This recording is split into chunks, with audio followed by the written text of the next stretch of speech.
Madame Pauline n'est pas la femme de Ben Archat, et son bouygues de la rue de Chazelle n'a rien à voir avec le château fort du défunt. Mais Charlotte n'a rien à voir avec mes fonds de bouillon. Ça n'a rien à voir.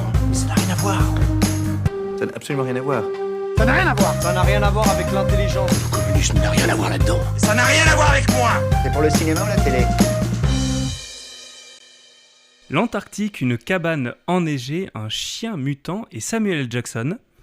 Deux films qui, à la fois, n'ont rien à voir, mais en même temps qui se ressemblent beaucoup, donc on va quand même en faire des parallèles foireux. Et parce que découvrir des films deux par deux, c'est s'ouvrir à de nouveaux niveaux de lecture. Bienvenue dans Rien à voir les films, épisode 16. Bonjour Lucas. Et bonjour Thomas. Bienvenue dans l'émission, premier Merci, épisode. merci de m'avoir reçu et d'avoir accepté un petit peu mon invitation forcée. Voilà. C'est vrai. que j'ai un peu forcé en effet. Mais il n'y a pas de T'étais souci. pas obligé de défoncer la porte, mais... Ouais, pardon, mais c'est comme ça. Je suis très content. Moi, je défonce des trucs quand je suis très content. Avec grand plaisir. Et du coup, bonjour Benjamin. Je suis de retour. Voilà. Plaisir. Est-ce que ta voiture va mieux ? Oui. Tant mieux. Alors, Benjamin, aujourd'hui, c'est toi qui as choisi les films. Exactement. Pourquoi ces films en particulier ? Parce qu'ils font partie de mes films préférés. Déjà, c'est une bonne raison. Voilà, et que je les aime beaucoup, et que... On va pas trop en dire non plus, mais que c'est presque le même film. C'est presque... oui, c'est l'idée. C'est l'idée. C'est pour ça que normalement, on cherche soit des différences, soit des points communs. Là, Ouais. on va divaguer, de toute façon. Je c'est pense un que petit peu c'était le inévitable, c'était inévitable qu'on prenne ce film-là un jour, je pense. Enfin, ces films-là. concept. C'est la deuxième fois qu'on parle de Quentin Tarantino. C'est la Oui. deuxième fois qu'on parle de John Carpenter. John Carpenter dans l'émission. Carpentor. Ya. Il a un peu changé. C'est vrai. Johan Carpentor. Et en tout cas, toutes les 2 semaines, on parle de 2 films qui nous plaisent, on les compare, on les décortique pour trouver des points communs et des points de divergence, et puis on fait des digressions pour parler de tout et n'importe quoi en rapport avec ces films et avec le cinéma de manière générale. Et si le podcast vous plaît, vous pouvez le noter, le partager à vos amis, à votre famille et fans de cinéma, et vous pouvez même nous noter sur vos plateformes d'écoute préférées et nous regarder sur YouTube. Et si vous voulez nous envoyer un petit message, vous pouvez le faire en nous suivant sur Instagram. Rien à voir les films, le lien est dans la description de ce podcast. Et donc on va commencer avec The Thing de John Carpenter. De quoi ça parle, Lucas, The Thing ? Alors déjà, je l'avais pas du tout vu avant. J'avais déjà vu Les 8 salopards, mais que j'avais un petit peu oublié. Donc c'était cool parce que j'ai pu un petit peu me rafraîchir la mémoire grâce à ça.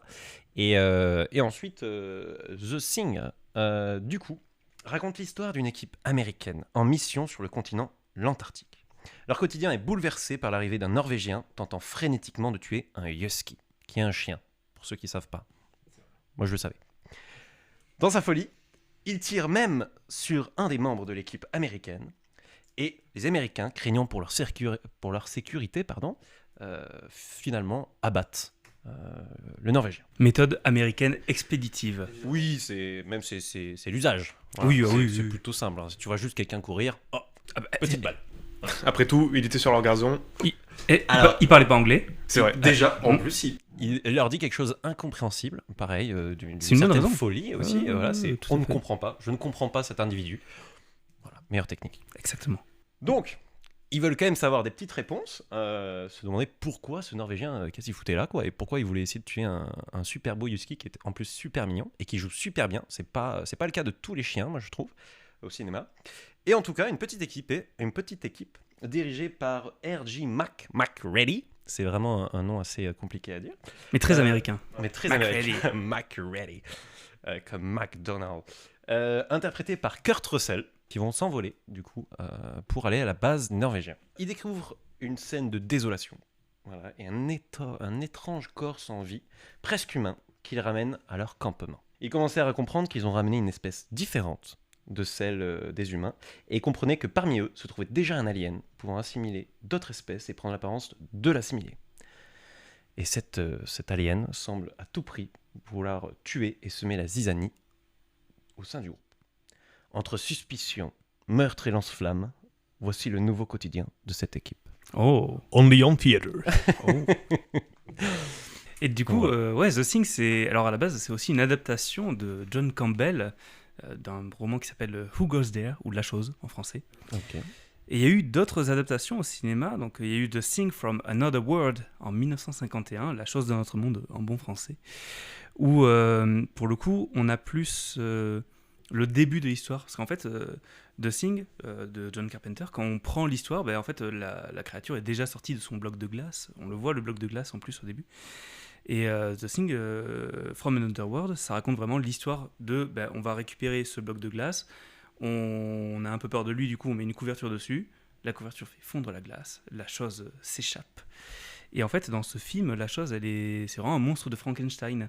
C'est-à-dire que, contrairement au film de 81, il prend pas l'apparence des gens, il est juste, physiquement là, il est très imposant. Il est filmé d'un peu loin, parce qu'il est un peu bizarre d'ailleurs. C'est le film de 2011 C'est le film de 51. De 51, très bien, pardon. Désolé, je les ai pas du tout vus. Voilà, non plus. Je n'ai vu que... je n'ai fait mes devoirs que au strict minimum pour aujourd'hui. Il n'y a pas de souci. Tu joues pas grand-chose. Enfin, je parle pas pour celui de 51, même s'il est intéressant à voir, mais celui de 2011, non. Très bien. Mais on en reparlera plus tard. Alors, celui de 51, il est quand même intéressant parce que John Carpenter l'a vu quand il avait 4 ans, 5 ans par là, et ça l'a vraiment traumatisé, alors qu'aujourd'hui, le film, il est très kitsch en soi, mais ça l'a vraiment traumatisé. Il y a notamment une scène avec un compteur Gégère, un peu comme dans Alien, et c'est ce qui lui a donné envie de faire ce film. Comme dans Alien. Comme dans Alien. Il n'y a pas un compteur Gégère dans Alien ? Enfin, c'est un capteur de mouvement dans Alien. Ouais, c'est pareil. Enfin, c'est l'idée. C'est quand tu te rapproches, ça. Oui, voilà, oui. Voilà, bon. On a compris l'idée. On a compris. Non, mais au cas où. En tout cas, il y a quand même beaucoup de ressemblances entre The Thing de 82 et justement le Alien. Je trouve que c'est à peu près la même ambiance. Ça, en tout cas, j'ai vu beaucoup de petites scènes un peu qui m'a fait penser à Alien. Ridley Scott, c'est quand même pas mal inspiré de Who Goes There, le roman pour son Alien. Enfin, ça reste un huis clos avec une créature au milieu qui va zigouiller tout le monde. Oui. Et indirectement, il s'est aussi inspiré de Carpenter pour faire son Alien, puisque le slasher a été créé avec Halloween. Et si on va aller sur Halloween, dans le premier donc, de 78, il y a une scène où Laurie Strode, donc le personnage principal qui est joué par Jamie Lee Curtis, elle regarde un film à la télé parce qu'elle est babysitter. Et qu'est-ce qu'elle regarde ? Elle regarde The Thing, celui de 51. Voilà. Tout donc, est lié, tout est lié, tout est donc connecté, en fait, Carpenter s'est un peu auto-prédit son futur, parce que 4 ans plus tard, il a donc réalisé The Thing. Je suis très content de pouvoir faire l'émission avec deux férus du cinéma, parce que j'apprends plein de trucs. Et, merci. Et c'est vraiment, vraiment sympa. Quand Carpenter fait The Thing, il n'a pas oublié le film de 51, parce que dans il y a un moment où il visionne les enregistrements des Norvégiens, où ils se mettent tous en cercle autour de l'OVNI, où ils balancent des explosifs. En fait, c'est des scènes qu'on retrouve dans le film de 51, qui ont été reproduites pour le film de 82, mais il y a le même schéma narratif. Et en 2011 arrive un film qui sert de prequel à The Thing, qui s'appelle aussi The Thing, ce qui est très con. Du coup, les gens l'appellent The Thing 2011 ou tu sais le préquel de merde de The Thing. Voilà. C'est ça. Ça aurait pu être Before The Thing. Non, c'est The Thing qui est un prequel à The Thing. Bref. The Thing -1. Exactement. Peut-être ils ont voulu remplacer, mais c'était peut-être pas quand même une bonne idée, quoi. Non, mais non, ils ont vraiment pas voulu le remplacer parce que en fait, on suit l'équipe des Norvégiens qui font en fait tout ce qu'on voit dans la base des Norvégiens. On voit le bloc de glace avec un trou au milieu, là on voit comment le trou s'est fait, on voit une hache dans le mur, on voit pourquoi la hache est arrivée là, on voit le fameux monstre avec les visages fusionnés au début qu'on sait pas trop d'où ça sort, là on sait d'où ça sort du coup. Okay. Mais le pitch il est quand même sympa, le scénario est sympa ou c'est vraiment juste en fait c'est plat, c'est pas hyper intéressant parce que tu as l'impression de en fait vu que dans The Thing 82 la base des Norvégiens ça sert de foreshadowing gigantesque en fait pour tout ce qui va arriver dans le film. Et du coup dans le film de 2011 tu vois juste tout ce qui se passe. Enfin, tu vois juste les mêmes événements. Il n'y a pas vraiment de surprise. Okay. Le seul truc qui fait un peu la différence, c'est que dans ce camp norvégien, parce que évidemment, vu que c'est un film fait par un gros studio, ils ne pouvaient pas mettre que des acteurs norvégiens qui parlent norvégien entre eux. Oui, il y a quand même les Américains qui arrivent au milieu. Il y a des scientifiques américains, et du coup, il y a un peu cette barrière de la langue, des fois, à certains moments, ou cette méfiance naturelle, on va dire, entre personnes de différents pays, qui rajoute, on va dire, une couche de plus à la paranoïa de qui est la créature. Ça c'est, on va dire, le seul vrai ajout qu'il y a. Parce que l'autre ajout qu'il y a, c'est évidemment, vu qu'on est en 2011, c'est les effets spéciaux numériques. Parce que le film, c'est The Thing de 82, il est connu pour ses effets spéciaux. On en reparlera plus tard, mais qui sont incroyables. Je veux dire, le film, il a 40 ans et ça tient toujours la route. Ça tient toujours la route. Voilà. Je l'ai regardé et vraiment, j'étais en mode, c'est beau à la caméra, quoi. Sachant que le type qui a fait ça, s'appelle Rob Bottin. Il a fait ça à 22 ans. Bon, il s'est tué à la tâche, hein, il a fait un burn-out avant la fin du tournage, Oui. mais voilà, ça a de la gueule. Et pour le film de 2011, ils se sont dit, hey, on va faire pareil quand même, on va un peu perpétuer la tradition, machin. Et en fait, le studio, après le tournage, ils ont dit, non, c'est nul, remettez des effets spéciaux dégueulasses. Et pour le coup, les effets spéciaux pratiques, je crois qu'il y a quasiment aucune image, mais les gens qui s'en sont occupés, c'est les mêmes qui ont fait les effets spéciaux de Predator, Alien, donc c'est pas des amateurs non plus, quoi. Donc il n'y a pas de raison que ce soit mauvais, quoi. C'est peut-être juste un parti pris, ça peut être en termes de finances, ça peut être un partenariat. Des fois, faut pas trop chercher avec les studios. Parti pris financier, je ne sais pas, parce qu'a priori, ça leur a juste rajouté. Ça rajoute de la finance, quoi. Voilà. Ça rajoute juste du budget. Après, peut-être pour avoir, en pensant qu'ils allaient avoir un meilleur rendu, mais... D'ailleurs, Non, c'est quoi c'est le pas le budget de The Thing ? Je crois que c'était 40 millions, un peu plus, pour le 8 salopards. Ouais. Mais je crois que c'est 44 ou 45. En tout Alors, cas, The Thing, le dessus. budget, donc celui de 82, c'est 17 millions à peu près. Ok. Sachant 15 15. et 19 millions de recettes. Voilà. Et The Thing 2011, c'est 35 millions de budget et 31 de recettes. Donc, Ah oui. perdre de l'argent. Sachant que The Thing, le budget à la base devait pas être aussi énorme. C'est juste qu'en fait, le travail d'effets spéciaux était tellement énorme que Carpenter a dû batailler pour augmenter le budget, parce que sinon ça aurait pas eu la gueule que ça a, quoi. Et encore heureux. Carrément. Ils sont bien faits, ouais. Le seul truc qui est original dans The Thing 2011, c'est qu'à un moment donné, ils se rendent dans le vaisseau alien. Et après, ça dure pas très longtemps, mais c'est là, quoi. Oui, c'est vraiment, comme je disais tout à l'heure, exactement comme Prometheus. Un peu. c'est voilà. ça. C'est vraiment, ils découvrent justement... Nous, on connaît le pitch déjà, mais sauf que les gens découvrent justement ce qu'on sait déjà. Après, c'est moins pire que Prometheus. Non, c'est moins pire parce que t'as, en fait, C'est dans plus oubliable. Mais le premier Alien, t'avais vraiment toute une mythologie qui était installée. Et dans Prometheus, on vient vraiment te briser tout ça. C'est-à-dire que moi, ce qui m'avait marqué, c'est notamment tous les combinaisons d'espèces d'éléphants, c'est un peu bizarre. Oui, c'est ce que je dis, hein, Prometheus, c'est pire. Voilà, c'est ça. Oui, C'est mais on est d'accord. T'avais ça dans Alien et t'étais en mode ouais, mais en fait, genre les gens qui pilotaient ce vaisseau, ils avaient une forme trop bizarre. Et en fait, non, c'est juste un gros bonhomme de 3 mètres et c'est C'est ça. juste, ils s'enveloppent dedans. Ils ont mis Shaquille O'Neal dans une combinaison, ils ont fait c'est bon. C'est ça. Et ouais, après, c'est un peu la même idée dans The Thing 2011. C'est tout le mythe qui avait été créé dans The Thing, on vient juste briser tous les mythes un par un. Et tu vois, t'avais une imagination qui s'était faite au-dessus, sur ça. En fait, ça s'est passé comme ça. Mais on n'est pas là pour parler des deux versions. Ça aurait pu faire Complètement. pourquoi pas un hors-série. Ce que j'allais mais- dire, moi j'ai envie de savoir sur les 8 salopards. Racontez-moi le résumé. Mais de quoi ça parle, les Mais 8 oui. salopards? C'est vrai, les 8 salopards, en fait, c'est le 8e film de Quentin Tarantino, son 2e western après Django Unchained. On est donc aux États-Unis, juste après la guerre de sécession, en plein hiver. On suit le voyage de plusieurs personnages qui se rendent à Red Rock, avec donc John Roos, qui est joué par Kurt Russell. On le retrouve dans les deux films. Encore avec une moustache magnifique. Oh, putain, quelle Il moustache. est toujours aussi beau gosse. Hein, moi, je trouve qu'il est vraiment beau gosse avec ses petits cheveux comme ça. C'est vrai, il a Soit dans l'un ou l'autre. il a un look de Père Noël un peu. Alors Oui. il a joué le Père Noël aussi. Oui, c'est mais vrai. Comme Alain Chabat. c'est vrai. Est-ce qu'Alain Chabat, c'est un peu notre Kurt Russell français? Je sais pas.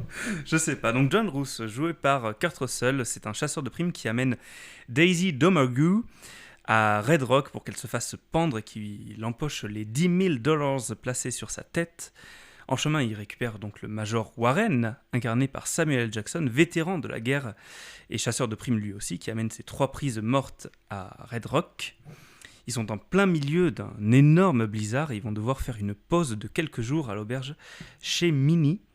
Car sinon ils seront piégés. Et juste avant ça, il récupère également Chris Mannix, qui prétend être le nouveau shérif de Red Rock et qui est un sudiste avec un penchant un petit peu raciste. En arrivant à l'auberge, il y a du beau monde. Un vétéran de la guerre de sécession, le général Smithers, un salopard. Oswald Mowbray, un bourreau anglais sans cœur, ça fait 2 salopards. Bourreau de Red Rock, du coup. a priori. Bourreau de Red Rock d'ailleurs. Bob, un Mexicain qui tient soi-disant l'auberge en l'absence de Minnie, 3 salopards. Joe Gage, qui prétend juste vouloir rejoindre sa mère pour fêter Noël avec elle, 4 salopards. Et donc avec John Roos, le major et le shérif, on arrive donc à 7 salopards. Qui est donc le 8e? Le 8e salopard, je ne sais pas. Et dès son arrivée, le major Warren C'est le comprend- cocher. Le pauvre. Le pauvre. Qui est aussi un personnage très marrant. Moi que je trouve très stylé, qui est plutôt froid, un petit peu, ou pas vraiment, mais qui est plutôt, qui a un sang-froid. Voilà, il a plutôt un sang-froid tout le long, sauf quand il doit aller se cailler les miches dehors. Et Attends, mais le 8ème, c'est Daisy. Non. Mais non. Et ils sont 8 sur le. Oui, mais non, c'est pas elle le Non, ce 8ème serait une sur le parc. saloparde. Oui, c'est. Oui, pardon, vas-y, reprends ta phrase, pardon. Mais je me suis dit, putain, mais si on fait une erreur comme ça. Bah, mais pardon. non. Vas-y, répète. Alors, après, c'est possible que justement, il y a plein de petits détails cachés, qu'on comprenne pas tout. Moi, j'ai rien compris. Voilà, non, c'est pas vrai. Normalement, ça devrait aller, j'ai un petit peu compris. Mais du coup, moi, j'aime beaucoup aussi le Obi. Je crois que c'est Obi, non le. Oui, c'est Obi, ça. le cocher. Le cocher, Obi. Oui, moi, j'aime beaucoup ce personnage. Voilà. Ouais, il a un chapeau à pompons. Oui. Ouais. Et de très jolies lunettes. Ouais. J'aime beaucoup. On dirait J'aime beaucoup. celle de Django. Oui, c'est à la vrai, fin. carrément. Alors, je dis ça comme ça parce que là, je l'ai plus exactement les deux modèles en tête, mais c'est peut-être les mêmes, hein, une référence. Une petite référence, peut-être. J'en sais C'est possible, ce serait pas la seule référence. Il y en a bien qui fument des Red Apple. Red Ouais. Apple. Mais Oui, mais ça, ça, c'est partout. C'est Ouais, dans dans tous tous les les Tarantino. films. Oui, ouais, mais il ouais. s'auto-référence souvent. À la fin de Once Upon a Time in Hollywood, il y a une énorme pub Ah oui. qui est tournée. Et après, on le voit. Il dit oh, c'est dégueulasse, ne me donnez pas à Red fumer Apple. ça. Et moi, j'adore. Parce qu'on précise que Red Apple, c'est une fausse marque Oui. créée pour les films de Tarantino et qui a aussi dans Walking Dead, si je dis pas de bêtises, dans la saison 5, Daryl est dans un bâtiment et il trouve une cartouche de Red Apple. Ok. Voilà. Je ne les ai pas Pourquoi vus. Moi, je les ai lus en comics. Voilà. Qui sont très très bien les comics. Oui, d'ailleurs. ils sont très Je beaux. vous Moi, conseille j'aime de les lire, même si vous avez déjà vu la série, parce que c'est relativement C'est- différent. Il y a un moment donné, oui, où Ouais. le début c'est à peu près pareil, mais à un moment donné, ils prennent vraiment des directions assez différentes. Par contre, Scénaristiques. c'est beaucoup plus vénère, hein, le comics. À certains moments. Et c'est là un des problèmes aussi qu'on va peut-être parler aussi aujourd'hui, mais c'est la censure. Moi, Ouais. que je trouve qui est très, qui est très peu chez Tarantino, et c'est justement pour ça que moi j'aime beaucoup les films de Tarantino, parce qu'il y a peu de censure, il se permet beaucoup de choses. Et en effet, dans les comics, c'est un tout petit peu plus sanglant. Enfin, ce qui me semble, parce que j'ai pas vu trop j'ai vu que quelques scènes des saisons de Walking Dead, mais en effet. Et si je peux me permettre, enfin, Les 8 salopards, c'est mon Tarantino préféré. Voilà. Je sais que c'est pas forcément celui de tout le monde, parce qu'il y a des gens qui trouvent que ça bablate trop pendant 1 heure, mais justement, je trouve que c'est ça qui est bien. Pendant 3 heures. Moi, c'est ça que j'aime bien, c'est que ça blablate pendant 1h20, mais après, pendant l'heure 20 qui suit, tout ce qui a été dit, quasiment, ça va revenir, et c'est ça qui est beau. Ce qui est aussi un des rapprochements avec justement The Thing, c'est que ça commence assez lentement, et puis après, ça part vraiment. Exactement comme alors la proportion, enfin, exactement comme les 8 salopards. La proportion est juste un petit peu différente. Je trouve que les 8 salopards, c'est vraiment, il y a 70% du temps, ça blablate, et après, en effet, les 30 dernières où c'est vraiment l'hécatombe. Après, dans beaucoup de films de Tarantino, ça blablate pendant très longtemps, et en même temps, les dialogues sont tellement bien écrits, les punchlines sont tellement bien envoyés, tellement bien trouvés. C'est toujours un plaisir d'écouter, et puis tellement bien interprété aussi, parce que les acteurs sont Bien sûr. formidables. Après, il faut dire aussi, je crois que Les 8 salopards, il fait 2h45, et The Thing, il doit faire 1 heure de moins. Oui, Quelque chose c'est comme ça, donc ouais. c'est aussi normal. Mais... Et c'est aussi ce que je trouve un peu de différent entre les deux. Un truc de dingue, hein, puisque on n'est pas du tout là pour parler des différences. Mais les deux trucs différents, c'est qu'il y en a un qui va être beaucoup plus rythmé. Et donc en fait, ça va beaucoup plus jouer sur le stress. Sur justement se dire en mode oh mon dieu mais qui c'est, etc. Et c'est bien entendu The Thing. Et les 8 salopards, en fait, on va être beaucoup plus dans l'intimité des gens. On va beaucoup plus découvrir les personnages, beaucoup plus savoir d'où ils viennent, qu'est-ce qu'ils veulent, pourquoi ils ont telle action, pourquoi ils ont telle... Et c'est ça en fait moi j'aime beaucoup avec les dialogues, c'est que chaque dialogue nous apprend un peu plus sur le personnage. Et en fait, même si c'est à peu près la même intrigue, hein, on est dans un milieu perdu au milieu de nulle part, on peut pas sortir, il fait froid dehors, donc on peut toujours pas sortir, ou alors c'est galère. Et pourtant, les deux, à la fin, le spectateur a pas les mêmes émotions. L'un, j'étais plutôt assez stressé, assez tendu, et l'autre, je vais être beaucoup plus en fait dans la contemplation en fait. J'étais plutôt, je contemplais en fait ce que je voyais, et c'était plutôt juste agréable de suivre voilà tous ces petits. C'est surtout chez Tarantino, je trouve dans Les 8 salopards, alors je vais dire vite, mais c'est relatif, hein, c'est que le mystère tombe assez vite sur qui est quoi. C'est-à-dire qu'au bout d'un moment, on sait très bien qui a quel rôle, qui veut tuer qui, mais c'est juste qu'ils sont dans des situations où ça peut pas forcément aller aussi vite qu'ils peuvent. Alors que dans The Thing, comme tu l'as dit, vraiment c'est le mystère jusqu'à la dernière minute, dont la fin qui est une des plus célèbres fins ouvertes, parce que quel est le mystère ? Alors, Carpenter a déjà plus ou moins confirmé à demi-mot. Il y a quand même des indices assez Voilà. évidents. Bien sûr, mais ça n'a jamais été mis texto qui est quoi. Pour juste conclure sur le résumé des 8 salopards, donc dès son arrivée, le Major Warren, on a un peu commencé à en parler, il comprend qu'il y a plusieurs trucs qui clochent. Certains ici cachent leur véritable identité. Quelqu'un a empoisonné le café. Et bien évidemment, on est dans un Tarantino, donc on sait qu'à un moment donné, il y a des balles qui vont être tirées et qu'il y en a certains qui vont y rester. Pour commencer sur les points communs, le film s'ouvre, alors si on enlève le générique de The Thing, qui s'ouvre sur une soucoupe volante qui se crache, le film s'ouvre sur de la neige. Immédiatement, alors dans The Thing, on nous met un petit texte, Antarctique 1982, qui est d'ailleurs la date de sortie du film. Et dans les 8 salopards, en fait, c'est des plans sur ce décor de western enneigé avec pas un humain à l'horizon. Et en vrai, quand on réfléchit dans le cinéma de ce que ça représente la neige, depuis Shining, ça représente l'enfermement, ça représente la folie, en fait, le renfermement sur soi. La solitude. La solitude. Et donc, immédiatement, on sait qu'on va avoir affaire à des personnages qui, quoi qu'il arrive, sont livrés à eux-mêmes. Alors que pourtant, il n'y a pas plus ouvert que l'Antarctique ou les grandes plaines du Wyoming, c'est ça ? C'est au Wyoming, je crois. C'est pas forcément hyper précis, mais oui, a priori, c'est par là. Et par exemple, moi, pour parler un tout petit peu des débuts de chaque film, alors déjà, 3 minutes sur la tête du Christ, c'est un peu long. Mais c'est un peu long, mais en effet, c'est aussi toujours ce que fait Quentin Tarantino, c'est rendre hommage au vieux cinéma où les crédits étaient au début. Ce qui, je crois, c'est depuis Star Wars c'est George Lucas qui a un petit peu cassé les codes et qui s'est pris un procès pour ça. Ah bon ?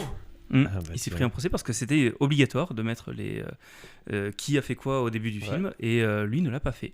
Le petit coquin. C'est un rebelle. Ah. Et pourtant, aujourd'hui, et on l'a bien vu, par exemple, dans 1982, il n'y a pas les crédits, je crois, au début. Ah non, on arrive directement avec une soucoupe volante. Ensuite, c'est de la neige. Si, ça s'ouvre sur fond noir avec les crédits.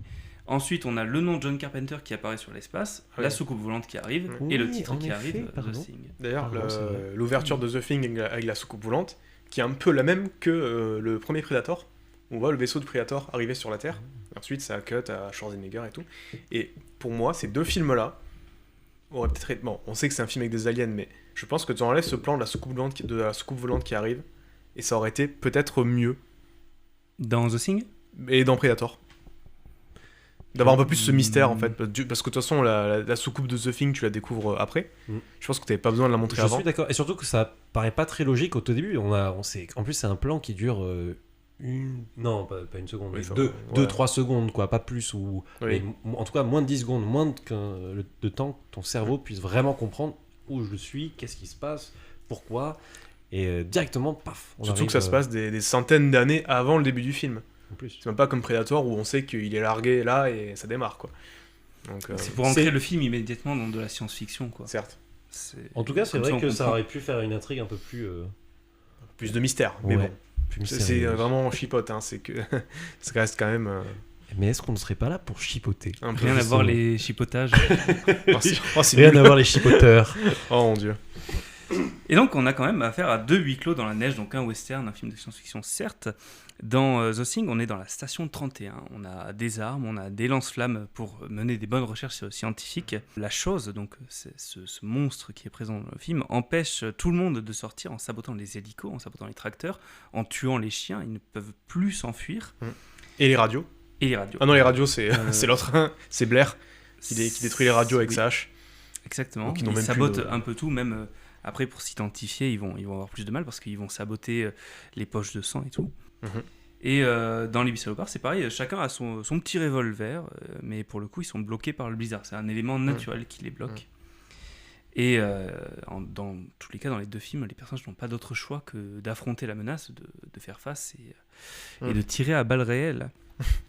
Et donc dans ces 2 films, on a un traître au milieu. Donc la chose qui prend l'apparence de n'importe qui, et à plusieurs moments, on ne sait pas vraiment qui c'est. Et dans les... Mais on ne sait pas qui est la première personne qui se fait contaminer par le chien. On voit que sa silhouette, donc il y a plusieurs suppositions, parce qu'il y a plusieurs personnages qui se ressemblent à peu près, ce qui renforce la confusion. mais ce n'est jamais vraiment prouvé. Comme dans Les 8 salopards, on ne sait pas qui empoisonne le café. Oui, Au final. début, en fait, on voit un gant, et en fait, ils ont tous des gants. Voilà, Ouais, oui, c'est alors chiant. je sais pas si c'est un gant, mais en tout cas la main est complètement dans l'obscurité. Enfin, on Non, voit non, pas- c'est un on voit gant, pas- ouais. C'est un gant. C'est un très gant, bien. Ouais. Mais en tout cas, en effet, moi au début, je me suis dit bon bah on peut pas vraiment savoir parce qu'on peut pas reconnaître la main. Et ça, c'était plutôt sympa. Il y avait que 2 personnages où on savait, ou 3, puisqu'il y avait aussi Daisy où on savait qu'elle était à côté puisqu'elle l'a vu. On l'a vu avec le chapitre juste après. Et c'était sinon mince, comment il s'appelle, le Smithers, Ouais. ou justement le Renoir. Désolé, il va falloir me rappeler. Major Warren. Voilà. Tu Ou peux le dire Major, Samuel L. Jackson, ça marche aussi. ou Samuel L. Jackson. C'est ça? C'est ça, Samuel L. c'est lui. Jackson. Samuel L. Jackson. Exactement. Et ce qui est marrant, c'est que son rôle du coup du Major Warren, c'est un peu l'exact opposé du rôle qu'il avait donc dans le Tarantino sorti juste avant, qui est Django Unchained, où là il jouait un des méchants principaux du film, voire le vrai méchant quelque part. Mhm. Oui, c'est vrai. Parce que c'est un peu lui qui fait la bascule à un moment dans le scénario. On va pas trop spoiler pour les gens qui n'ont pas vu Django, mais voilà, dans Django, Samuel L. Jackson il joue, alors j'ai plus son prénom, mais C'est le en fait, majordome. Hein, c'est le bien ça. majordome en chef de DiCaprio, donc de Monsieur Candy. Qui est pareil, un acteur incroyable. C'est mon acteur préféré, voilà, avec Johnny Depp. Voilà, c'est dingue qu'il n'ait pas reçu autant d'Oscars que plein d'autres, alors qu'il fait des performances incroyables. Sinon c'est pas facile, il en faut pour les autres. C'est vrai, Voilà. c'est vrai. Et du coup, qui dans Django joue le chef des majordomes, on va dire, qui traite ses co-esclaves quelque part d'une façon ignoble en fait. Il les traite avec autant de mépris et de sévérité que presque ses maîtres. Et on se rend compte que en plus il ment, Il ment. parce qu'il boite tout le film. Et à toute fin du film, quand il reste plus que Django et lui, il jette sa canne et hop, il se tient tout droit. Et donc on se rend compte que vraiment c'est une enflure. Il tirait des fini. ficelles. Ouais, il tirait des ficelles. Un peu, pas, ouais, c'est pas ça. les ficelles, mais en tout cas, il était dans le derrière de la scène. Il avait ses petites combines. Voilà, complètement. Et alors que dans les 8 salopards, alors c'est pas forcément une bonne personne. Oui, Parce qu'il il a toujours ses petites combines hein, avec, C'est ça. Ça reste un avec salopard. la lettre. Voilà, oui, il- c'est Et la vrai. lettre de Lincoln. La lettre tout à de fait, Lincoln. ouais. C'est ça. J'ai beau été mensonge. aussi très déçu. Je me souvenais plus du tout que c'était une fausse. Hein, désolé pour le spoil, peut-être qu'on le coupera, mais en tout cas, j'ai été très déçu également. C'est Je ça. pensais que c'était un type vraiment respecté. Voilà, Mais justement, on peut un peu le rapprocher, c'est-à-dire que sa canne, donc dans Django, le fait qu'il boite, ça peut le faire paraître plus vulnérable qu'il n'est, et donc du coup qu'on se méfie un peu moins de lui, alors que dans Les 8 salopards, le fait qu'il ait soi-disant une lettre écrite par Abraham Lincoln personnellement, ça renforce le respect, et en général c'est ça que les gens veulent savoir, et du coup ils disent c'est une arme, c'est une espèce de bouclier en fait contre les blancs qui veulent me tuer. Et je trouve ça intéressant parce que c'est un peu pareil, voilà, c'est ce faux usage en fait qui plus ou moins lui sauve la vie, mais après l'usage n'est pas le même, on va dire. ouais, ça lui donne du crédit. C'est ça. Ce que justement après il lui dit, est-ce que tu m'aurais laissé rentrer dans ta calèche si je n'avais pas eu cette lettre? C'est un peu ce que fait la chose au début du film, en se cachant sous l'apparence de ce chien, un chien qui est parfaitement inoffensif. C'est-à-dire que, effectivement, ils voient un type en hélicoptère qui arrive et qui essaie de buter un chien, immédiatement, ils vont se méfier davantage de lui plutôt que du chien. Et qui tire sur un des scientifiques en plus. En Et plus, après, et juste avant, il criait quelque chose d'incompréhensible. Et, oui. Ça. Vraiment, Et donc un le chien, cri. il le laisse rentrer comme ça, c'est un peu sa lettre de Lincoln à lui, c'est Mm. cette apparence qu'il C'est se vrai. donne. D'ailleurs, je me pose la question parce que le Norvégien, quand il crie vers les scientifiques américains, il leur dit texto, ce chien est une créature, la laissez pas rentrer, elle va tous vous tuer, etc. Donc, si tu parles norvégien, bon bah tu te fais spoiler tout le film. Et du coup, je me dis, dans la version norvégienne du film, Qu'est-ce qu'ils ont est-ce dit qu'il parle suédois? Enfin, est-ce qu'il parle une autre langue Je pense que oui, souvent c'est Peut-être, hein. souvent adapté comme ça, non? J'en sais rien. Bah, par exemple, Est-ce qu'ils dans- ont vraiment une version norvégienne? C'est Oh pas- bah j'imagine. pas sûr. Après, je sais pas, c'est comme Surtout dans... que les Norvégiens, normalement, leur deuxième langue, c'est quand même l'anglais. Oui. Donc c'est dommage que ils sont Oui. tombés sur le seul Norvégien qui Ouais. parlait pas la deuxième langue C'est du ça. pays. Je savais que j'aurais pas dû faire allemand LV2, merde. Mais c'est un peu comme dans Spider-Man 3, où en VO, Peter va dans un restaurant français, et en VF, du coup, c'est un restaurant italien. Donc peut-être qu'ils ont fait la même chose, je ne sais pas. Ouais. Faudrait se renseigner, mais... C'est pas forcément un truc qui est toujours adapté. Non. Quand on prend dans Inglourious Bastards, qui est Ouais. mon Tarantino préféré pour Ah. le coup. C'est vrai qu'il est... La scène du début, qui est absolument incroyable en version originale, en VF, c'est adapté un peu bizarrement. Je suis pas très à l'aise en français, mais on va quand même parler en français. Et Oui, voilà. Normalement, il parle en anglais. ils adaptent un peu comme ils peuvent. Généralement, le spectateur arrive quand même à comprendre ce qui se passe, quoi. C'est vrai que je l'ai jamais vu en VF parce que j'avais peur de ça en fait, que vraiment ça pète toute l'immersion. C'est le cas. Ouais. Inglourious Basterds fait partie de ces films qu'il faut voir en VO. Là, Ouais. autant je suis plutôt défenseur de la VF, Oui. autant... Et puis bon, ça parle quand même pas mal français dans le film, donc en vrai... Ouais, c'est pour même ça. C'est, en fait, il y a tellement de langues qui se mêlent, le français, l'anglais, l'italien. Si tu le regardes pas dans la version dans Et laquelle l'allemand. il a été pensé. Et l'allemand, bien sûr. Bon, c'est un peu dommage. Tu es un fervent défenseur de la VF. Oui. Pour quelle raison? Alors déjà, c'est fou parce que c'est un débat qu'on a eu plusieurs fois dans l'émission et je pense qu'à chaque fois je l'ai coupé. Ah mince, c'est bon, ouais. Mais il n'y a pas de souci. Non, la VF, c'est déjà parce que on a le choix de regarder soit en version originale, soit en VF. Tout comme quand tu lis un livre, tu as le choix de le lire dans sa version originale ou de le lire dans sa traduction française. Et donc, t'en as qui vont te dire que oui, tu perds des informations. C'est vrai. Mais Est-ce que c'est si grave, en fait? Est-ce que c'est grave? Je pense pas. Et c'est surtout qu'en France, on est le pays au monde qui fait la meilleure VF, qui fait les meilleures traductions, enfin, au-delà de traduction, les meilleures adaptations. Et surtout, on a un casting français de comédiens de doublage qui est absolument formidable. Et puis c'est pas comme si les films on pouvait ne les voir qu'une seule fois. On se dit, Voilà, t'as oui. loupé ton unique chance de le voir en VO. Non, en général, c'est un film tu l'aimes, tu peux le voir une fois en VO, une fois en VF. Voilà, donc déjà c'est cool qu'on ait le choix. Ouais. Et surtout, donc on fait des VF de très très bonne qualité. Et surtout, il y a des films où objectivement la VF est quand même meilleure. Beaucoup de films d'animation où la VF est souvent meilleure que les versions originales. Je suis complètement d'accord pour les films d'animation, en effet. Mais parce que là, ils ont vraiment un contrôle sur la spatialité, je trouve, on va dire. Et moi, c'est ça, en fait, que je trouve un peu dommage dans, malheureusement, pas forcément que la VF, mais en fait dans tout autre film que la VO, on va dire, autre bande-son que la VO, c'est ça manque un tout petit peu de charme, une toute petite profondeur. Je pense qu'il peut être refait en studio, mais qui doit coûter extrêmement cher à faire sur toute une bande. Et pourtant, on fait vraiment des versions françaises qui sont très bien. Et mon dernier argument, c'est ce que disait Alfred Hitchcock, qui disait que dans un film, le plus important, c'est l'image.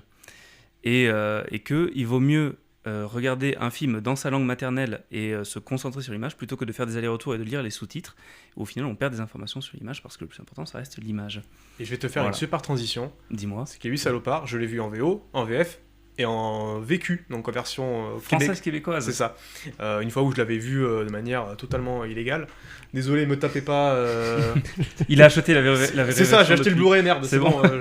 Je l'ai vu plusieurs fois, hein, mais et en gros, c'est marrant parce que donc en version québécoise, ils parlent français, donc ils n'ont pas l'accent, ils sont pas style Chris machin, mais t'as vu que j'ai pas tenté d'imitation quand même, j'en suis pas là. mais tous les noms anglais, ils les disent avec vraiment l'accent, c'est-à-dire qu'en VF, ils vont dire au lieu de Domago, ils vont dire Domergue. Oui. Et en VQ, ils vont dire Domago. Du coup, c'est qu'est-ce que tu fais là, Domago? Et c'est très très drôle. Ce que j'ai fait au début de l'émission dans la ouais, voilà. d'ailleurs. Oui. Mais pour le coup, la VQ, elle est plutôt sympa. Alors ça fait bizarre sur certains acteurs comme Samuel L. Jackson ou Kurt Russell, on est habitué à une certaine voix, mais pour la plupart des autres, en vrai... pareil, on a quand même des comédiens de doublage qui suivent les acteurs au fil des ans, et où du coup leur voix évolue en même temps. Il y a des voix qui sont indissociables, la version française de Bruce Willis ou de Leonardo, de Samuel Jackson, même de DiCaprio, sont franchement excellentes. On ferme ce chapitre version française. Voilà, c'est juste intéressant. Version originale. Non mais c'est bien, tu vois, on le fait une fois, et maintenant au moins c'est fait, tu vois. Pour revenir sur Les 8 salopards, sur The Thing, on parlait de la présence d'un traître dans les deux films, qui prend plusieurs apparences, puisqu'il y en a plusieurs dans Les 8 salopards, évidemment, tous sont un petit peu des traîtres à leur sauce, puisque tous finissent un peu par trahir, ou pas, justement, quelqu'un. Et les films s'amusent un petit peu à brouiller les pistes. Cependant, la différence majeure, c'est qu'à la fin des 8 salopards, on a toutes les clés de compréhension du film. Oui. Et on sait tout ce qui s'est passé exactement, on a tout compris. Que dans The Thing, il reste des non-dits. Notamment, donc, on l'a dit, le premier contaminé, qui sait, est-ce que à la fin, la chose a été éliminée ou est-ce qu'elle est toujours là? Il y a des indices dans le film, effectivement. Même il y a des moments, on ne sait pas qui a la chose, et on ne sait pas, même quand on sait qui c'est, on ne sait pas vraiment comment est-ce qu'il a attrapé. Est-ce qu'il y en a plusieurs en simultané? Mais voilà. Ce qui permet d'avoir vraiment un suspense tout le long, en fait. Exactement. Parce qu'une fois qu'ils ont tué la première fois la chose, ben justement, je me suis dit, mais ils ont terminé. Ah ouais. C'est fini, en fait. Générique de fin. Mais let's go, hop. Bon, bah, allez. Et en fait, pas du tout. Non. Et c'est ça qui est vachement intéressant. Surtout qu'en plus, c'est même pas que des hypothèses, hein, parce que je crois qu'il y a des vidéos sur YouTube, timeline de la contamination, tout ça, où on se rend compte que telle personne était contaminée en même temps. Enfin, donc c'est. Oui, il y a forcément des Voilà. indices un peu partout. Mais contrairement du coup au premier film, celui de 51, où il n'y a qu'une seule chose, Mhm. et qui pour le coup, il la tue une fois, et puis c'est bon. Ouais. Qui est sensible au feu aussi, mais elle se fait plusieurs fois enflammée, mais elle réussit à s'enfuir. Et à la fin, elle se fait tuer avec de l'électricité d'ailleurs. Pas du feu. Ah. Même pas. Moi, j'ai envie de parler des plans. Parce que voilà, moi, mon métier, c'est photographe. Et donc, je suis quand même beaucoup attaché à la plastique des Ouais. films. Aussi à le matos utilisé, etc. Et en fait, un des premiers trucs que j'ai, après, qui est très signature de Quentin Tarantino, c'est des plans très fixes, Mhm. qui sont très larges. Et c'est justement quelque chose qui m'a tout de suite frappé dès que j'ai regardé The Thing, c'est que par contre, The Thing est beaucoup plus proche de ce qu'on fait aujourd'hui dans le cinéma d'action à Hollywood. Donc c'est-à-dire beaucoup de plans qui bougent, très proches, et ça donne justement, ça renforce ce côté un petit peu anxiogène, Mhm. je trouve, qui est plutôt sympa, alors que justement, le fait que ce soit très large, avec dans le film de Quentin Tarantino, Les 8 salopards, ça donne ce côté vraiment où on utilise toute la pièce. Ouais. Et on arrive à voir tout le monde, on arrive à vraiment tout analyser, etc. Et pareil, ça fait vraiment comme si on était à l'intérieur avec eux. Donc toujours, ça renforce ce côté un peu intimiste. Alors, moi, je pour trouve. deux raisons. Donc, comme tu l'as dit, c'est très large parce qu'il a tourné en 70 mm. Avec la Panavision 60 Voilà, mm. c'est énorme. Qui est un truc de dingue. Moi, Ah je oui, connaissais ouais. pas du tout. Je me C'est suis un très, petit peu très regardé. caméra. Et de ce que j'ai pu comprendre, c'est qu'en gros, c'est un truc un peu. Enfin, c'est une largeur un peu normale, sauf qu'ils ont enlevé la bande-son Mhm. pour mettre encore plus. Pour plus de pellicules. Exactement. Ce qui fait qu'on a une image très très Voilà. large. Et Avec que- des grosses bandes noires, du coup, quand Et on ça- regarde sur une télé. Complètement. Et qui donne un rendu très sympa, surtout sur les grands plans. Et je trouve que même si la pièce est petite, en vrai, l'auberge est assez C'est petite. ça. Et pourtant, ça fait vraiment quelque chose de spacieux. Et la deuxième raison, c'est que à la base, Les 8 salopards, c'était un film. Sauf que le scénario a leaké, a fuité, pour les. Oui, c'est en, vrai. en bon français. En le scénario- VF, le scénario- il a fuité. Voilà, Il a fuité. il a fuité. Et Tarantino était tellement dégoûté qu'il a dit je vais pas faire le film, je vais en faire une pièce de théâtre. Et finalement, on lui a dit non, mais quand même, fais-le vraiment, il est bien le scénario et tout ça. Du coup, il a dit bon, d'accord, allez. Ouais, ça va Mais aller. il a fait Ok, quelques... je vais faire un chef-d'œuvre, vas-y. Et il a fait quelques petites modifications quand même. bien sûr. En particulier sur un des personnages qui devait apparemment pas mourir et qui est mort. C'est Après, lequel C'était Russell, justement. Le personnage de Russell, qui justement à la base ne devait apparemment pas mourir. Alors, j'ai pas du tout plus creusé que ça, j'ai vu assez rapidement en regardant un petit peu les petites anecdotes. Mais apparemment il ne devait pas mourir. Et c'est justement l'un des trucs qui a surpris énormément des fans qui justement avaient lu le script avant et qui se sont dit mais qu'est-ce que c'est que ça? Mon Dieu! Il a bu le café. Sachant que du coup, c'est le deuxième à mourir. Oui. Et on s'y attendait pas. On C'est s'attendait plutôt à ce que ce soit dans les derniers parce que on te présente un peu avec le Major Warren comme les personnage. deux protagonistes, on va dire. Puis Kurt Russell, tête d'affiche. C'est ça. Complètement. Voilà. Mais il aime bien faire ça un petit peu, Quentin Tarantino, C'est ça. tuer ses chouchous, C'est ça. tuer ses têtes d'affiche. Parce que dans l'ordre, il y a le premier qui meurt, c'est le général Smithers. Ensuite, il y a la guitare. Ah, faut. La guitare. Bon, anecdote un peu connue sur le film, mais c'est donc à un moment, il y a Daisy qui demande exceptionnellement à Kurt Russell de lui enlever la menotte, parce qu'ils sont toujours attachés ensemble, pour qu'elle puisse aller jouer de la guitare. Et commence à jouer un air, mais d'une chanson qui se moque un peu. Et John Roos, donc Kurt Russell, en fait, il prend la guitare des mains, il dit hey, c'est terminé, blam, contre le mur, truc explosé en 1000 morceaux. Sauf qu'en fait, ce n'était pas la réplique de la guitare ancienne qui valait sûrement beaucoup d'argent et Charmant. était très précieuse, Ouais. c'était la vraie. C'était Ce une qui- pièce de musée. Voilà, ce qui a fait que les gens qui gèrent le musée ont dit on prêtera plus jamais d'objets à Tarantino et on prêtera plus jamais d'objets pour des films. Et Et là- c'est vraiment quelque chose de débile parce que pourquoi ils n'ont pas utilisé la réplique dès le début en fait? Ils auraient pu demander la vraie guitare, la copier et ensuite rendre la guitare. C'est peut-être un truc logistique ou Ouais, s'il y a peut-être. besoin de refaire des ajustements sur l'accessoire. Je sais pas. Ou alors, tu sais, c'est comme les armes à feu ou. Non, Tu mais mets comme pas la réplique, tu mets la vraie. Ouais, non, mais justement, il est mais- vraiment nul ton chef-op alors. Non, mais tu peux avoir des vraies armes à feu, par exemple, pour des scènes où juste les soldats sont en exposition, et dès qu'il va y avoir des fusillades, c'est des répliques. Donc Ouais. là, peut-être un peu pareil, ils ont dit, bah, pour l'avoir au mur, on va mettre la vraie. Et c'est pour ça que Daisy, quand l'autre casse la guitare, on dirait qu'elle se tourne vers la caméra, enfin, on sait pas trop qui c'est qu'elle regarde, mais elle est choquée. En fait, elle regarde directement Tarantino pour lui dire, non, mais attends, il vient de démolir la vraie, la guitare. Et apparemment, il était très content. Beaucoup de gens étaient apparemment un peu paniqués sur le plateau. Et lui, Mais ça il était fait vrai. Voilà. Et qu'est-ce qu'il a dit? C'est Il a bien. dit, oui, mais moi je suis content. On verra plus tard. Et moi je suis content. Et on voit en effet Daisy. Elle fait non. Et elle se tourne comme ça. Et c'est vrai que ça fait un peu authentique. Ce qui donne pas envie d'être cascadeur, d'ailleurs, pour mais il est mort, waouh, ça fait vrai. On parle beaucoup des effets spéciaux donc de The Thing, il y a juste titre, mais on parle pas assez à mon goût des effets spéciaux donc des 8 salopards. Pardon. Qui sont réalisés par KNB Effect. KNB Effect qui est la compagnie gérée par Greg Nicotero. Greg Nicotero qui fait les maquillages des zombies sur The Walking Dead. Rien que ça. Et qui a bossé aussi sur pas mal de films de Tarantino, hein, au moins depuis Inglourious Bastard. En vrai, je pense que même depuis Kill Bill, hein, donc c'est vraiment des bons. Et ce que j'aime bien, c'est l'excès dans les gerbes de sang quand un personnage se fait tirer dessus ou ça explose comme ça, c'est du sang bien rouge, bien épais. Ouais. C'est presque de la confiture le truc. Mais moi je trouve beaucoup mieux que par exemple dans The Thing où justement ça fait beaucoup moins réaliste. Alors là c'est peut-être un peu trop, hein, mais Ouais. ça je trouve dans Le sang. Ouais, le sang c'est un peu trop dans comment ça s'appelle? Dans les salopards. Dans les 8 salopards, oui, pardon. Mm. Vraiment j'ai un problème avec les prénoms, les noms et les Pas de noms. souci. T'inquiète. Et alors que dans The Thing, justement, par exemple, au tout début, l'américain qui se fait tirer dessus, il n'y a pas une goutte de sang. Il se fait tirer dans la jambe, on lui demande si ça va, il fait oui, ça va. Non, il s'est fait tirer dessus, quoi. Et C'est un américain, il est fort. c'est vrai qu'ils ont l'habitude. C'est vrai qu'ils ont peut-être l'habitude de se recevoir des balles. Ils sont déjà allés à l'école. Non, on va pas rigoler Non. là-dessus.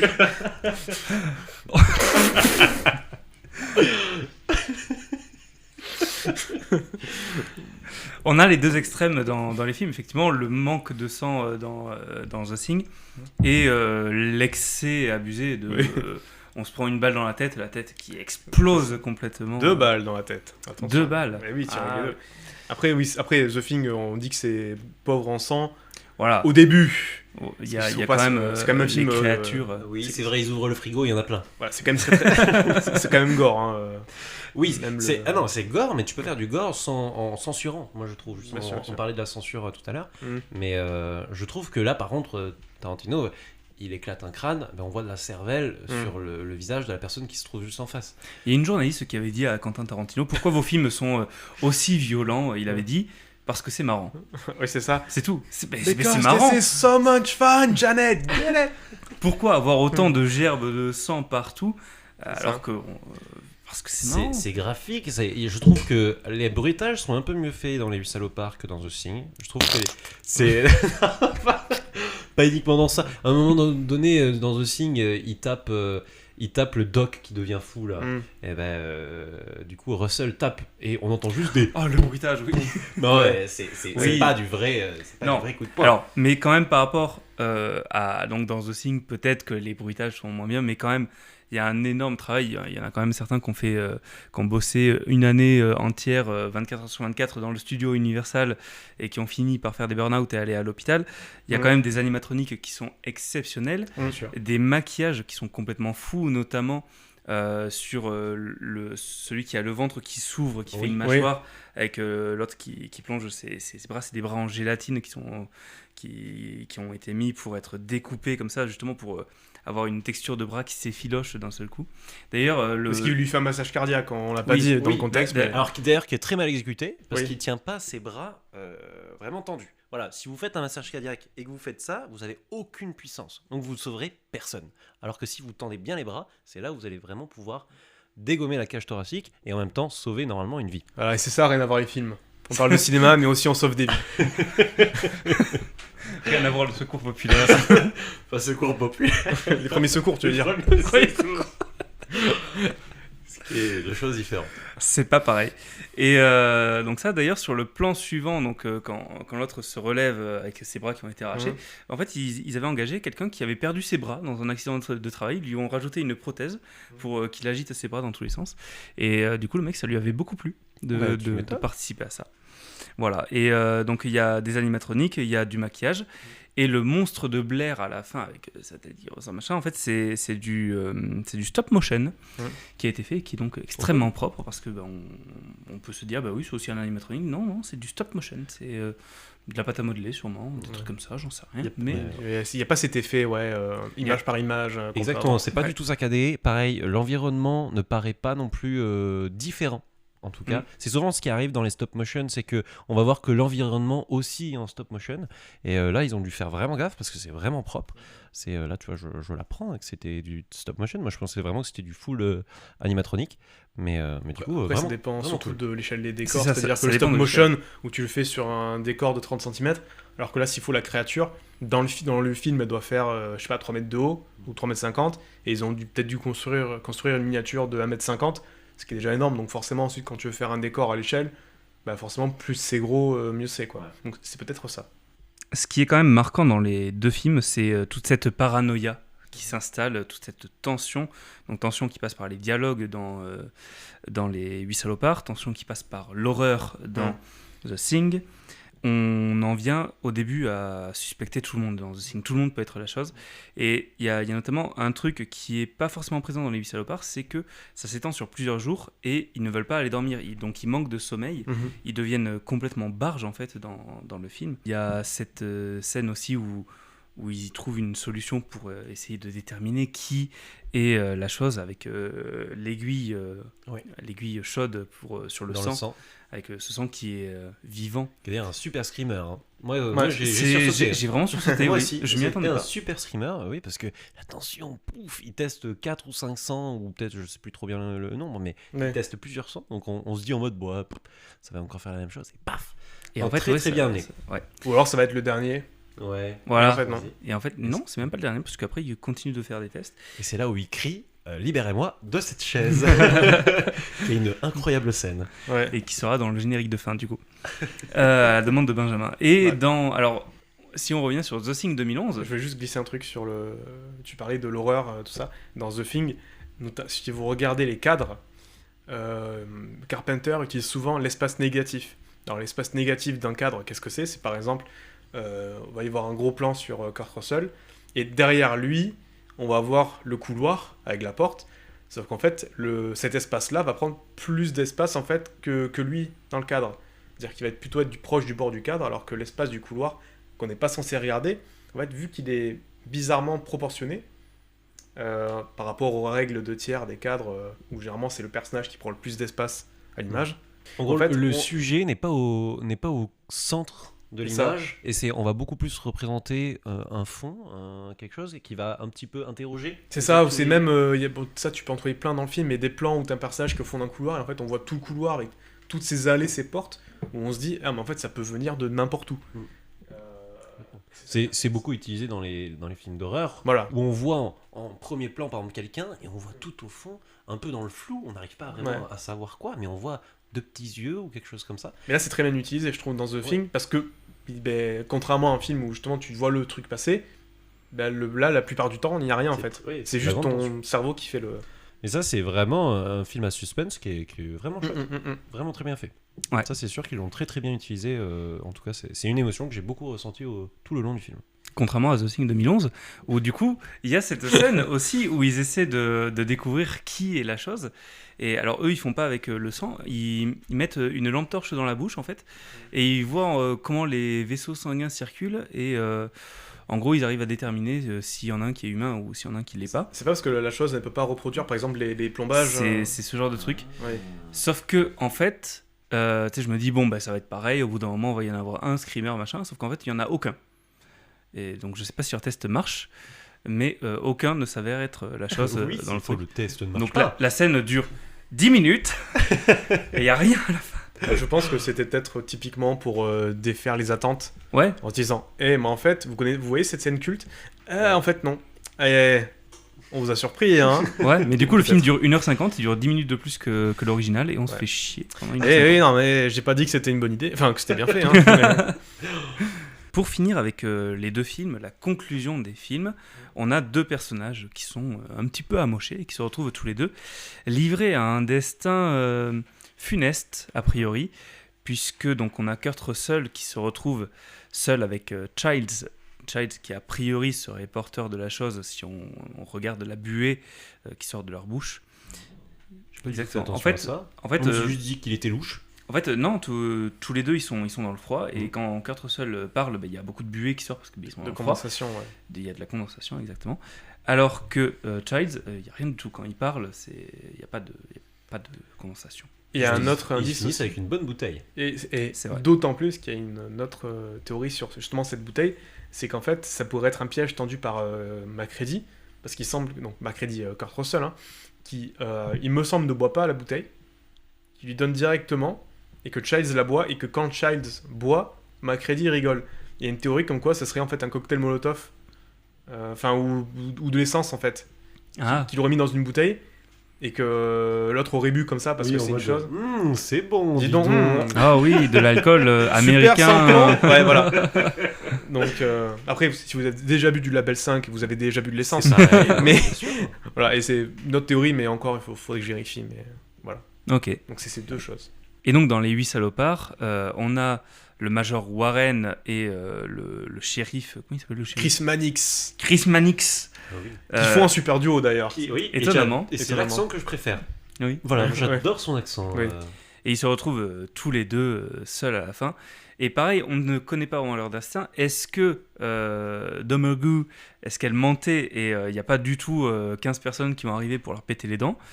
Est-ce qu'ils vont vraiment arriver ? On Après, sait pas. Le film se coupe sur ça. Moi, je l'ai plutôt vu, en fait, que ce soit vrai ou pas, ils sont tellement blessés Oui, dans tous les qu'ils cas, ils vont mourir de leurs blessures. Et dans les deux fins, ils le disent. C'est on va mourir dans tous les On cas. passera pas ouais. la nuit. Mm. Après, il y a un truc dont on n'a toujours pas parlé, pardon. C'est la musique. Oui. Et Mais oui, juste avant, Et ça, je voulais c'est ce parler que de... tout à l'heure. Parce que des 8 salopards, il y a une seule fin. Alors peut-être qu'il en a écrit d'autres, mais en tout cas, il n'y a qu'une seule fin. Mais pour The Thing, il y a eu 3 fins. Parce que, évidemment, les producteurs font chier. C'est-à-dire que, première fin, donc c'est le cas dans le film. Destin inconnu. Deuxième scène, Macready est tout seul. Il n'y a pas de Childs qui revient, donc ce qui aurait été un peu une incohérence parce qu'il disparaît un moment et on le revoit plus après. Mais il aurait été tout seul et il finit, il meurt, c'est tout. Et une troisième fin que John Carpenter avait tournée au hasard. Enfin, au hasard. Au cas où, plutôt. Oh putain, une équipe. Non. On va aller par là-bas. Non. Oh, la caméra. Il avait parce qu'en fait, les deux fins les deux premières fins en fait avaient été projetées à des projections test et bon, c'était un peu kiff-kiff. Il n'y avait pas forcément une qui se démarquait plus que l'autre. Et la troisième fin que Carpenter avait tournée au cas où était une fin où en fait on voyait Macready qui avait été récupéré par une autre expédition. On lui faisait un test sanguin et en fait c'est bon, il est humain, donc aucun suspense. Happy end, voilà, c'est un peu nul. ça aurait été bien que ce soit Macready qui ait la chose à la fin. Ouais, complètement. Ouais, mais du coup, c'est con parce qu'on passe tout le film avec lui. Enfin, presque tout le film. Et alors ? À un moment, il est suspecté, mais je pense que c'est plus intéressant que ce soit Childs. Ils n'ont pas prévu de faire une suite, donc Non. il pourrait très bien être la chose à la fin, tu vois. Ouais, j'avoue, ils ont pas prévu de faire un prequel non plus. Là. En tout cas, je m'attendais pas, par exemple, le docteur. Je m'attendais pas du tout que ce soit la chose. Blair. Blair, je crois. Quand vous dites Blair, je pense à Blair Waldorf de... Comment ça s'appelle ? C'est pas Pretty Little Liars. Oula, j'ai pas la ref. J'ai pas la ref non plus. Ouais, c'est un autre truc. Et les auditeurs qui connaissent sauront. Mais du coup, ouais, je m'attendais pas du tout que ce soit Blair qui soit un alien. Et ça m'a plutôt surpris. Ça, vraiment, je m'y attendais pas. Et je pense qu'en effet, ça aurait pu être vachement intéressant que ce soit aussi Kurt Russell qui soit Oui, l'alien pourquoi à la pas. fin. Et donc la musique, Ennio Morricone. Ennio Morricone qui avait composé une partie de la musique de The Thing parce que Carpenter était allé le voir en Italie. Il lui a dit s'il y a un mec qui fait la musique de mon film, c'est toi, parce que Carpenter, faut savoir qu'il est aussi compositeur et qu'il a fait la plupart des musiques de ses films, notamment celle d'Halloween, hein, qui est ultra connue. Et Morricone lui a dit ok, pas de souci, je te cuisine une petite soundtrack. Voilà, il va cook. Et le truc c'est je sais pas comment on dit en italien. Ennio Morricone, il a cuisiné. Et évidemment, il a sorti, comme disent les jeunes, un banger. Voilà. Les jeunes, les millennials. C'est ça. Et sauf que Carpenter, il a dit, alors, c'est super, mais c'est peut-être un peu trop orchestral. Moi, je veux un truc un peu plus... je veux des synthés. Sauf que c'est pas trop le style de Morricone. Du coup, ils ont fait un peu des deux, où ils ont gardé quelques trucs de Morricone, et surtout le thème principal de The Thing, qui est ultra culte, avec le tung-tung, comme ça. Ben, ça, c'est Carpenter qui l'a fait. Et du coup, qu'est-ce qu'il a fait pour Elvis Salopard ? Elvis Salopard qui est très similaire à The Thing, hein, on l'a suffisamment dit, Tarantino s'en cache pas. C'est qu'ils ont fait de la musique originale, mais ils ont repris aussi quelques musiques pour The Thing qui n'avaient pas été utilisées. Voilà. Et ça aura valu à Ennio Morricone son seul et unique Oscar, Elvis Salopard. Voilà. Ah ouais. Donc un de ses derniers travaux au cinéma, ou peut-être son dernier même, parce qu'il est mort 2 ans ou 3 après, je crois. Il me semble qu'il avait pu bosser après, mais à vérifier. Je pourrais pas dire non plus. Fast checking. En tout cas, sur les deux, si on doit un peu comparer les deux musiques, parce qu'elles sont, enfin les musiques de chaque film, je trouve qu'elles sont très différentes, en tout cas utilisées différemment, parce que dans The Thing, c'est vraiment un peu tout le long. En fait, limite, des fois, on oublie un tout petit peu la musique parce qu'elle renforce le suspense et donc on est vraiment happé par justement ce qui se passe à la caméra. Elle est très discrète dans le film. En tout cas, elle est très bien utilisée au bon moment, etc. Alors que dans Les 8 salopards, elle prend un volume énorme quand elle est utilisée. Elle est beaucoup, beaucoup moins utilisée. Ouais. Et par exemple, quand ils sont dans le froid, là, ils sont en train de planter les piquets dans le froid, la musique s'emballe, on n'entend presque plus rien. Et en fait, d'un coup, elle se coupe. Parce que le plan d'après, ça se passe à l'intérieur. Donc loin de la tempête, de la neige, etc. Et tout se coupe, mais d'un coup. Et c'est extrêmement... un petit peu, ça réveille un petit peu, ça sursaute pas, mais ça réveille un petit peu. Et c'est rigolo, quoi, comme utilisation. Et la musique en tout cas, est pas très présente en intérieur. C'est tout le générique du début, elle est présente parce qu'on est en extérieur, elle est toujours en extérieur. Et justement, on a cette scène de discussion entre le Major Warren et le général Smithers. Ouais. Smithers. où la musique devient intradiégétique et c'est Bob au piano. Qui joue Douce Nuit. Douce Nuit, Oui. exactement. Tam, tam, tam. Tanam, nanam, nanam. Je crois que c'est ça, non ? Non, c'est Non. Douce Nuit. Ah oui, c'est vrai, oui, complètement. Je ne sais pas d'où ça. Ouh, Jaja. D'ailleurs, tu parlais du général Smithers. Au tout début du film, enfin au tout début, quand donc Kurt Russell, Samuel Jackson et Jennifer Jason Leigh arrivent à l'auberge, qui doivent défoncer la porte pour ouvrir. Et ça d'ailleurs, tu te dis, mais pourquoi cette porte elle est mal fermée alors que tout le reste de la cabine est nickel. Bon, ça tu le vois dans le flashback, c'est très cool. Mais quand ils arrivent en premier donc dans l'auberge, et qu'on découvre en un plan tous les autres personnages, parce que la caméra est à l'intérieur, le personnage qui est au premier plan, c'est le général qui est assis dans son fauteuil, parce que la porte est tout au fond du plan, et il fait un regard caméra. Bruce Dern, je sais pas si vous avez vu, il fait un regard caméra en mode « Ok, c'est maintenant que ça commence ». Et je trouve ça trop cool. Et en tout cas, moi j'ai une petite anecdote sur la porte, qui est dans le film, je sais pas du tout. Et alors j'ai pas compté tous, mais en tout cas, je pense, je peux affirmer avec vraiment confiance, que plus de la moitié des personnages a insulté la porte. C'est possible. C'est vrai. Je veux pas dire la quasi-totalité, parce que je sais pas, j'ai pas compté, mais je pense plus de la moitié, ça c'est sûr, 80% je me dirais, mais en tout cas je pense qu'au moins sur les 8 salopards, il y en a 6 qui l'ont insulté. Le café aussi, il a pris cher. Le café a pris cher. En effet. C'est vrai que Channing Tatum n'a pas insulté la porte. Ah oui. Non. Il a pas eu le temps. Oui, parce qu'il y a Channing Tatum dans le film aussi. Oui. Bah, c'est le 8ème. Il bien fait sûr. pas beaucoup de déhanchés, mais Non. il est beaucoup à la caméra et il rend toujours très bien à la caméra. Et dans The Thing from Another World 1951, il y a aussi une porte qui se fait insulter parce qu'elle ferme pas bien et j'ai qu'elle cru donne que sur le blizzard. J'ai cru te dire, il y a Channing Tatum. Ah, il doit être vraiment jeune. Ah, jeune, mais il est jeune. Si je dois glisser un petit dernier truc sur The Thing qui est un peu dommage, mais comme plein de bons films, c'est que c'est pas toujours des succès à leur sortie. The Thing qui est sorti en 82, donc on peut se dire, bah ça va, c'est après Alien, quand même, les gens, ouais. Mais c'est sorti la même année que E.T. extraterrestre. Mais genre, je crois, une semaine ou deux après. Ah ouais. Donc t'avais le choix entre l'Alien tout mignon, Oui, qui ressemble à rien, mais non, c'est méchant. Et The Thing, voilà, donc C'est peut-être pour ça que Carpenter il a dit, je pense que c'était pas Le meilleur moment. ouais, c'était pas le meilleur timing du C'est monde, mais une période aussi où les Américains voulaient des trucs, des films un peu réjouissants et pas Ouais. des films Family tristes et friendly. nihilistes. Ouais. Voilà. Ce qu'est The Thing.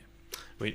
Et donc Lucas, il me semble que tu as préparé une conclusion. Oui, mais je l'ai dit avant. Donc voilà, mais donc je peux la répéter. Mais en dis-la gros, nous. c'est que lorsque j'ai vu les deux films, c'était en effet deux films très très similaires sur le fait que c'est dans la neige, sur le fait que il y a une intrigue où on ne sait pas qui a tué qui et tout le monde essaie de chercher qu'est-ce qui se passe et qui c'est qui a tué qui.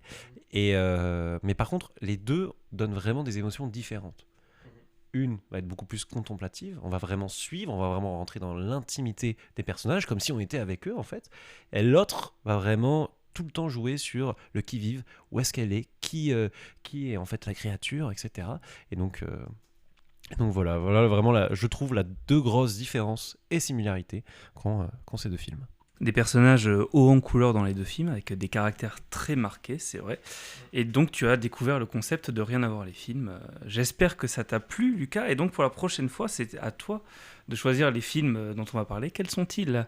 Alors c'est un film que j'ai vu il y a pas très longtemps. Voilà, je l'ai revu il y a pas très longtemps. J'aime beaucoup l'esthétique, j'aime beaucoup l'univers, j'aime pas beaucoup le scénario parce que je pense qu'il pourrait être mieux écrit. Et c'est ça qui est dommage. Mais en tout cas, c'est Tron. Donc Tron Legacy. Et j'aimerais le comparer avec l'ancien Tron, si c'est possible. Voilà, donc si ça vous convient. Donc le Tron de je sais plus combien c'est, je crois que c'est 80 quelque chose. 81 je crois. 80 ou 82 peut-être. Mais en tout cas, c'est dans les années 80, qui est très kitsch, mais que le scénario est plutôt cool. Et alors que, justement, à l'inverse, le Tron Legacy est vraiment graphiquement magnifique. Par contre, le scénario est un peu plan-plan. Mais la musique tabasse. La musique musique tabasse. parce que c'est Daft Punk, putain. Ouais, ils sont magnifiques. Et en plus, ils font une apparition Ouais, à l'intérieur du film. meilleur Et caméo de c'est l'histoire. Complètement, et ils sont géniaux. En tout cas, merci beaucoup pour l'invitation, Avec grand plaisir. que vous avez acceptée plutôt. Mais merci beaucoup, ça m'a fait très plaisir. Et bien, en attendant, si ce soir vous n'avez rien à voir, vous pouvez retrouver The Thing et Les 8 salopards sur plusieurs plateformes de vidéo à la demande. Et bien évidemment, les deux films sont disponibles en Blu-ray et en DVD, en 4K dans toutes les versions. Merci de votre fidélité, merci d'avoir écouté ce 16e épisode de Rien à voir les films. On se retrouve très vite pour un prochain épisode. Ciao, bye. Salut. Salut. Vous devez reflouer la porte. Fermez-la. Il y a un marteau et des clous, pas que la porte. Vous devez clouer la porte. Il y a un marteau et des clous, pas que la porte. When you find the time, I'd rather not spend the rest of this winter. Time to this fucking couch. Tant que les nègres ont peur, les blancs sont en sécurité. Si tu veux continuer de parler comme tu le fais, vaut mieux que t'ailles t'asseoir avec Aubrey. Je crois que je vais déposer ma tête contre cette fenêtre. Me laisser bercer par la gueule jusqu'à ce que je m'en aille. Come on, man, you don't want to hurt anybody. Je sais pas quelle caméra vous avez dit au revoir, mais Moi, j'ai- Alors, là-bas. celle-là. Je peux redire. Salut. Même. Attends, bouge pas. On fait au 3. Comme ça, t'es sûr. Salut. allez, parfait.